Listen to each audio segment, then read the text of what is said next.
पैसा और परिवार। रमेश का एक छोटा सा परिवार था जिसमें एक खूबसूरत पत्नी और दो प्यारे बच्चे थे। उसकी पत्नी और बच्चे हर हाल में खुश थे, लेकिन रमेश उन्हें अच्छी जिंदगी देना चाहता और सारे ऐशो आराम देना चाहता, और इसके लिए वह प्रतिदिन 16 घंटे से भी अधिक काम किया करता था। दिन भर ऑफिस में काम करने के साथ साथ वह सुबह और शाम ट्यूशन सेंटर में ट्यूशन भी पढ़ाया करता था। वह सुबह सुबह घर से निकल जाता और आधी रात के बाद घर लौटता था। बच्चों के लिए उसका चेहरा देखना मुहाल था, क्योंकि सुबह सवेरे उसके घर से निकलते समय बच्चे सोते रहते और देर रात घर में कदम रखने के पहले ही सो चुके होते। हाँ, रविवार को ज़रूर वह घर पर होता, लेकिन उस दिन भी वह किसी न किसी काम में व्यस्त रहता और उसका समय परिवार के साथ न बीतकर काम करते हुए बीतता। परिवार उसके साथ क्वालिटी टाइम बिताने का बस इंतज़ार करता रह जाता। पत्नी अक्सर उससे कहा करती कि उसे घर में वक्त बिताना चाहिए, बच्चे उसे बहुत मिस करते हैं। उस वक्त वह यही जवाब देता कि ये सब मैं उनके लिए ही तो कर रहा हूँ। बढ़ते घरेलू खर्च और स्कूल खर्च के लिए मेरा ज़्यादा काम करना ज़रूरी है। मैं उन्हें एक अच्छी ज़िंदगी देना चाहता हूँ। रमेश की यह दिनचर्या वर्षों जारी रही। वह यूं ही परिवार को अनदेखा कर कड़ी मेहनत करता रहा। इसका प्रतिफल भी उसे मिला। उसे पदोन्नत प्राप्त हुई, आकर्षक वेतन मिलने लगा। परिवार अब बड़े घर में रहने लगा। खाने पीने और अन्य सुविधाओं की उन्हें कोई कमी न रह गई। लेकिन रमेश का यूं ही काम करना जारी रहा। वह अधिक से अधिक पैसे कमाना चाहता था। पत्नी पूछती कि आप पैसे के पीछे क्यों भाग रहे हैं? हमारे पास जो है हम उसमें खुश रह सकते हैं। तो उसका जवाब होता कि मैं तुम्हें और बच्चों को दुनिया जहां की खुशियां देना चाहता हूँ। बस कुछ साल और मुझे मेहनत करने दो। पत्नी चुप हो जाती। 2 साल और बीते।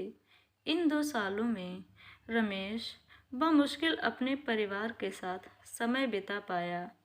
बच्चे अपने पिता को देखने, उससे बातें करने तरस गए।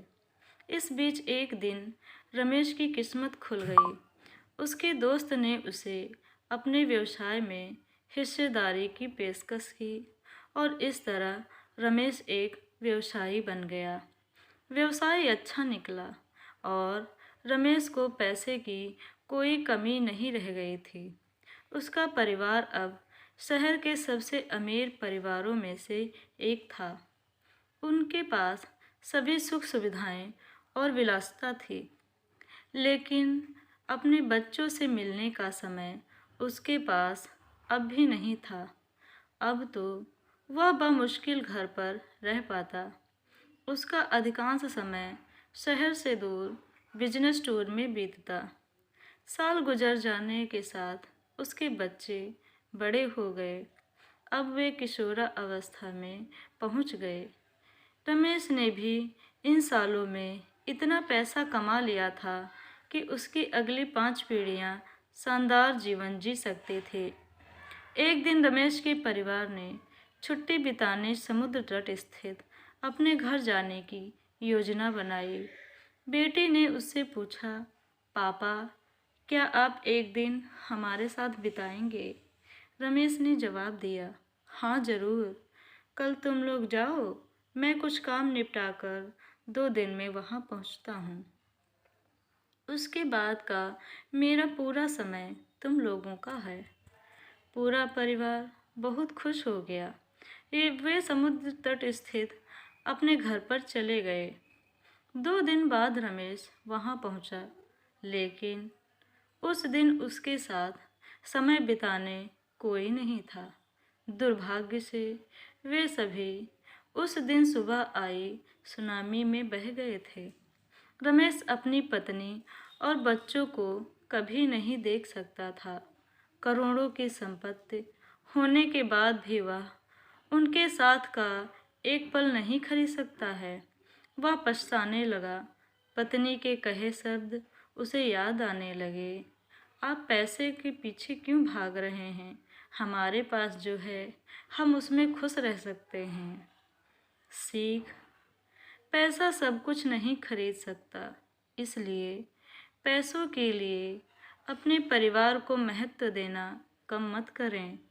पैसा खो देने के बाद फिर से कमाया जा सकता है, लेकिन अपनों को खो देने के बाद दोबारा वापस पाया जा नहीं सकता।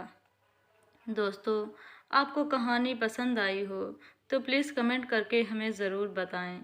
धन्यवाद।